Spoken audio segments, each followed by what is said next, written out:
1431년 5월 30일 프랑스 루앙의 광장에는 수천 명의 군중이 모여들었는데 그들이 지켜보는 것은 한 소녀의 처형이었습니다. 19살, 글을 읽지도 쓰지도 못하는 농민의 딸이 기둥에 묶인 채 불길에 휩싸이고 있었거든요. 그런데 이 소녀는 불과 2년 전까지만 해도 프랑스 전체 군대를 지휘하던 사령관이었습니다. 농민 소녀가 어떻게 중세 유럽의 가장 강력한 군대를 이끌게 됐을까요? 그리고 왜 그토록 처참한 최후를 맞이해야 했을까요? 역사상 가장 극적인 인생 역전과 몰락의 이야기, 잔 다르크의 삶을 들려드리겠습니다. 잔 다르크가 태어난 1412년의 프랑스는 그야말로 혼란 그 자체였는데 이미 75년째 잉글랜드와 전쟁 중이었거든요. 100년 전쟁이라 불리는 이 기나긴 싸움은 1337년에 시작됐습니다. 프랑스 왕 샤를 4세가 후계자 없이 사망하면서 잉글랜드 왕 에드워드 3세가 왕위를 주장했고 단순한 왕위 다툼을 넘어 경제적 이해관계와 영토 분쟁까지 얽히면서 두 나라는 수십 년간 피를 흘려야 했습니다. 잔은 프랑스 북동부 동레미라는 작은 마을에서 태어났는데 아버지 자크 다르크와 어머니 이자벨 로메 사이에서 막내딸로 자랐습니다. 위로 장, 피에르, 자크라는 세 오빠가 있었고 카트린이라는 언니도 있었죠.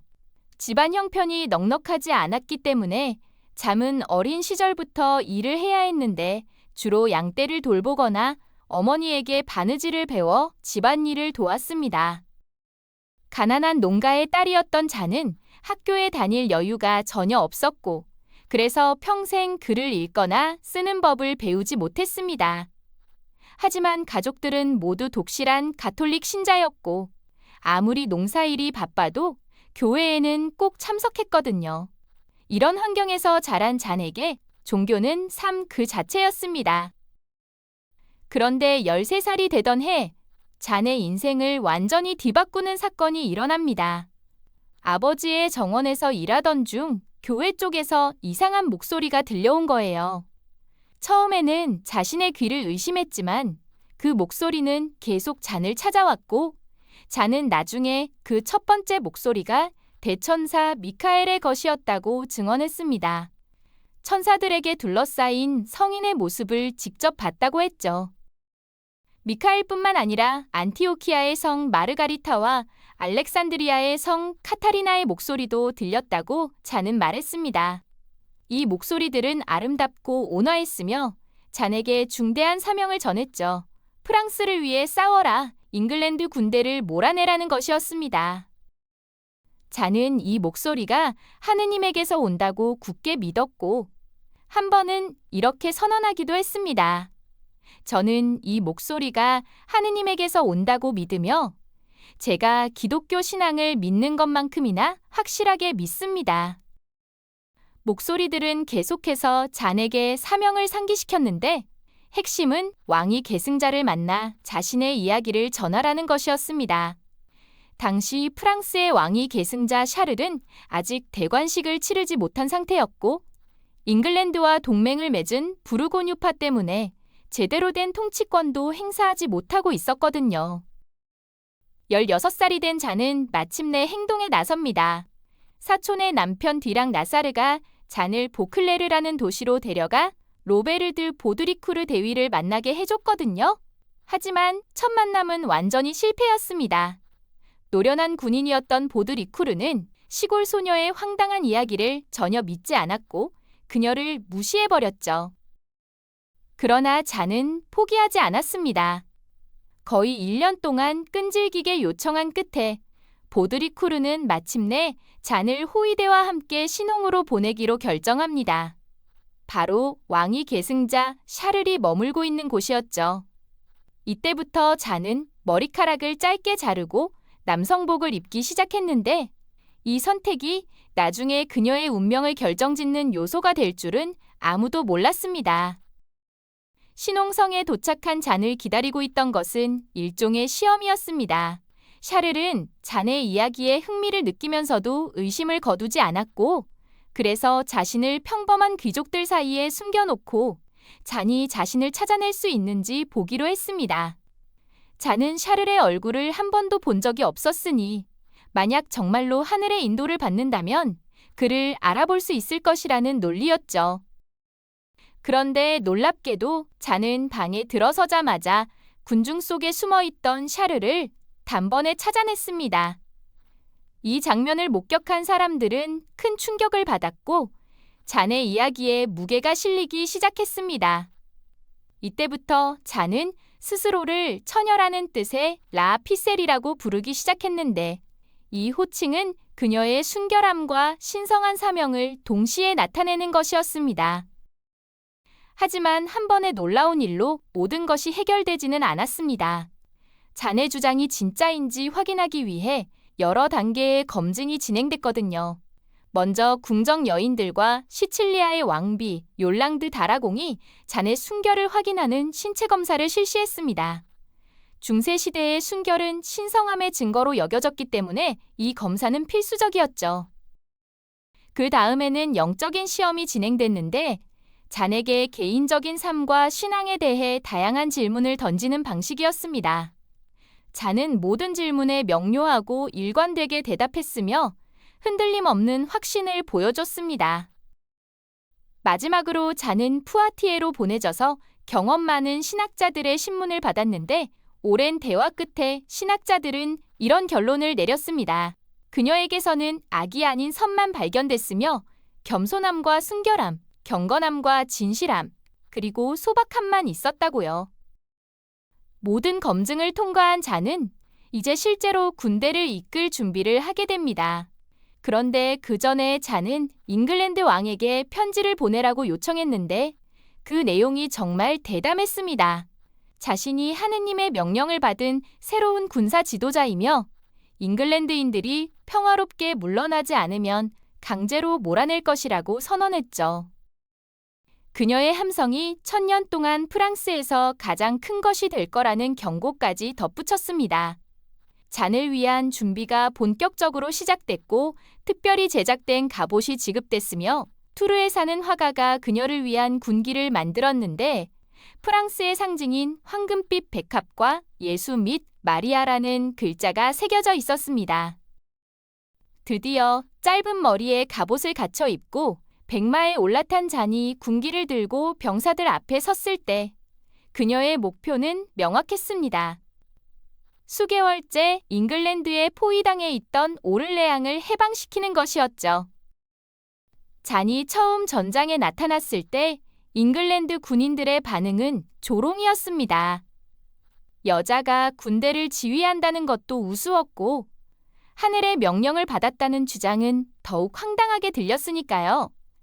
하지만 오를레앙 전투를 앞두고 먼저 투렐이라는 요새에서 전투가 벌어졌을 때 모든 것이 바뀌기 시작합니다.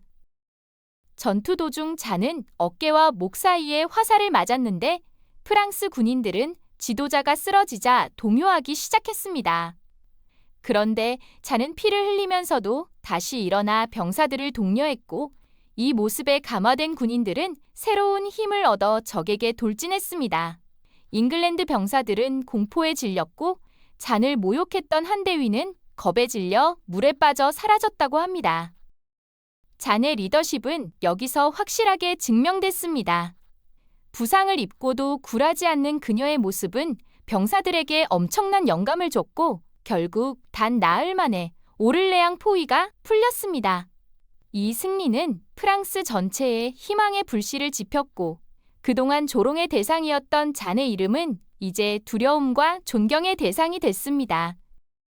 오를레앙 해방 이후에도 잔의 활약은 계속됐는데 묨, 자르고, 보장시, 파테이 등 여러 전투에서 연이어 승리를 거뒀습니다. 하지만 잔에게는 전투 승리보다 더 중요한 목표가 있었죠. 바로 샤를의 대관식이었습니다. 목소리들이 명령한 사명 중 하나가 왕이 계승자를 랭스로 인도해 정식 왕으로 만드는 것이었거든요. 랭스는 전통적으로 프랑스 왕들이 대관식을 치르던 도시였는데 당시에는 적대 세력의 영향권 아래 있었습니다. 그러나 잔의 연이은 승리 덕분에 길이 열렸고 마침내 1429년 7월 17일 일요일 랭스 대성당에서 샤를 7세의 대관식이 거행됐습니다. 잔의 가족들까지 참석한 이 역사적인 순간, 농민 소녀의 예언이 현실이 된 겁니다. 목소리들이 명한 두 가지 사명, 오를레앙 해방과 왕의 대관식이 모두 이루어졌습니다. 17살 농부의 딸이 불과 몇 달 만에 프랑스의 운명을 바꿔놓은 거죠. 잔 다르크는 이제 프랑스의 영웅이었고 그녀의 앞날은 찬란해 보였습니다. 하지만 운명은 잔에게 가혹했습니다. 대관식 이후 프랑스 왕실은 군사작전보다 외교 협상을 통해 영토를 공고히 하는 쪽을 택했고 대부분의 병사들이 해산됐습니다. 잔의 입지는 급격히 약해졌지만 그녀는 여전히 싸움을 멈추지 않았습니다. 1430년, 잔은 부르고뉴파가 장악한 콩피에뉴를 공격하기 위해 남은 병력을 이끌고 출전했는데 이번에는 상황이 완전히 달랐습니다. 수적으로 열세였던 프랑스군은 전투에서 패배했고 잔은 포위당한 끝에 생포되고 말았습니다. 잉글랜드의 동맹이었던 부르고뉴파는 곧바로 잔을 잉글랜드 측에 넘겼죠. 잉글랜드 입장에서 잔 다르크는 반드시 제거해야 할 존재였습니다. 그녀의 군사적 업적은 잉글랜드군에 막대한 피해를 입혔고 무엇보다 프랑스 국민들에게 강력한 정신적 지주 역할을 하고 있었거든요. 하지만 단순히 죽이는 것만으로는 부족했습니다. 그녀의 이미지까지 완전히 파괴해야 했죠. 잔을 제거할 방법으로 선택된 것은 이단 재판이었습니다. 그녀가 남성복을 입은 것은 성경에서 금지하는 행위였고 그녀가 듣는다는 목소리는 악마에게서 온 것일 수도 있다는 논리였죠. 만약 잔이 마녀이자 이단으로 판명된다면 그녀를 지지했던 샤를 7세까지 악마의 편에 섰다는 비난을 받게 될 터였습니다.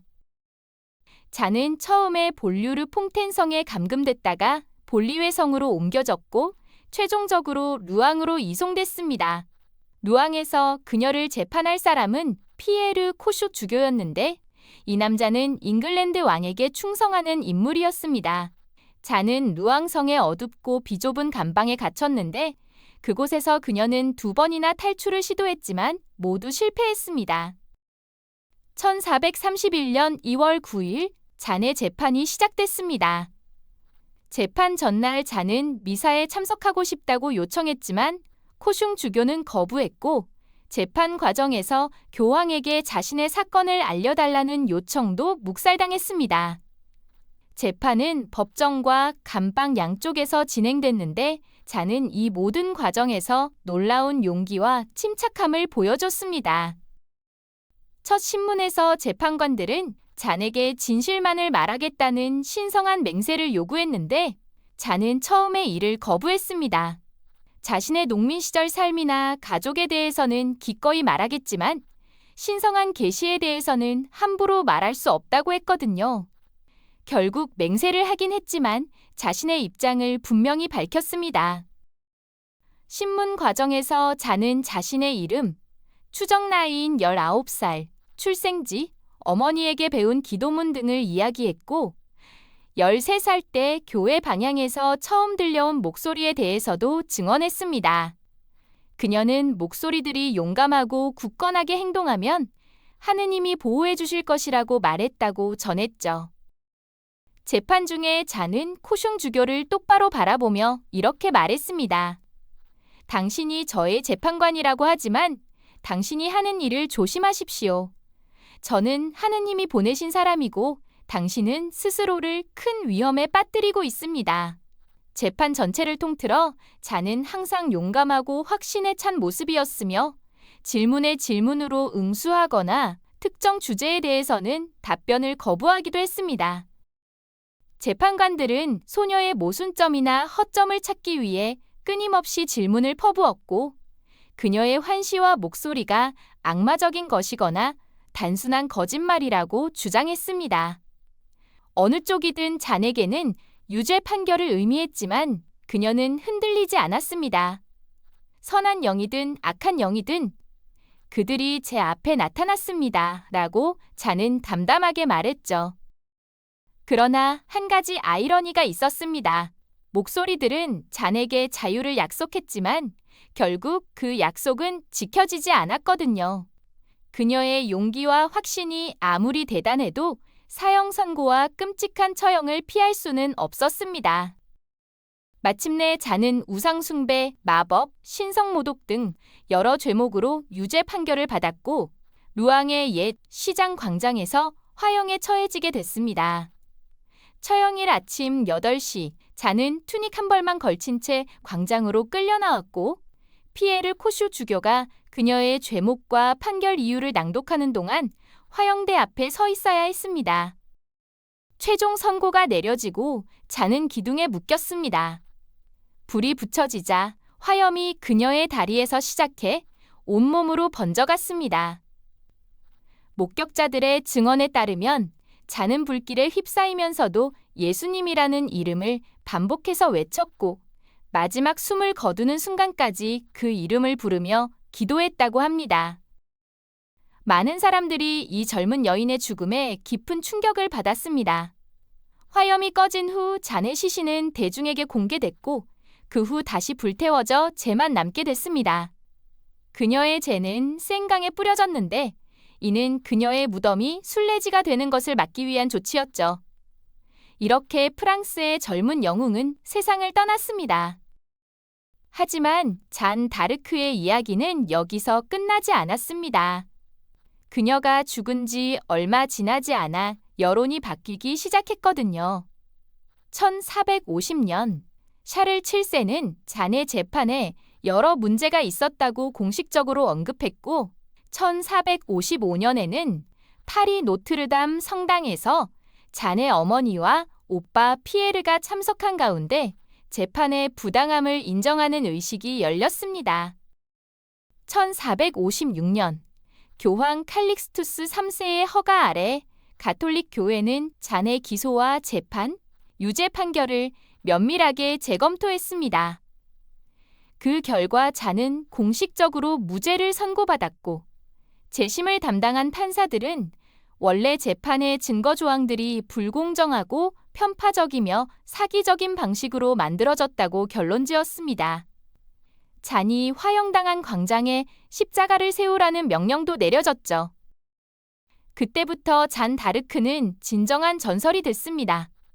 나폴레옹 보나파르트는 그녀를 프랑스의 상징으로 선언했고 그녀의 이야기에 대한 관심은 세기를 넘어 계속됐습니다. 1908년 교황 피오 10세는 잔과 관련된 3가지 기적을 인정했는데 병에 걸렸다가 잔에게 기도한 후 건강을 회복한 3명의 수녀 이야기였습니다. 수백 년이 흐른 후 교황 피오 10세는 잔 다르크를 복자로 선포했고 1920년에는 베네딕토 15세가 그녀를 성인으로 시성했습니다. 한때 마녀와 이단으로 화형당한 농민 소녀가 가톨릭 성인이 된 겁니다. 잔 다르크의 삶은 경이롭고 가슴 뭉클한 이야기입니다. 그녀의 업적은 당시 사람들에게도 놀라웠고 후대에도 계속해서 사람들을 매료시켰죠. 중세 한가운데서 젊고 가난한 여성이 군대를 지휘하고 역사적인 승리를 거뒀다는 것은 믿기 어려운 일이며 농민 소녀에서 전사로, 전사에서 성인이 된 잔 다르크의 이야기는 오늘날에도 새로운 세대에게 영감을 주고 있습니다.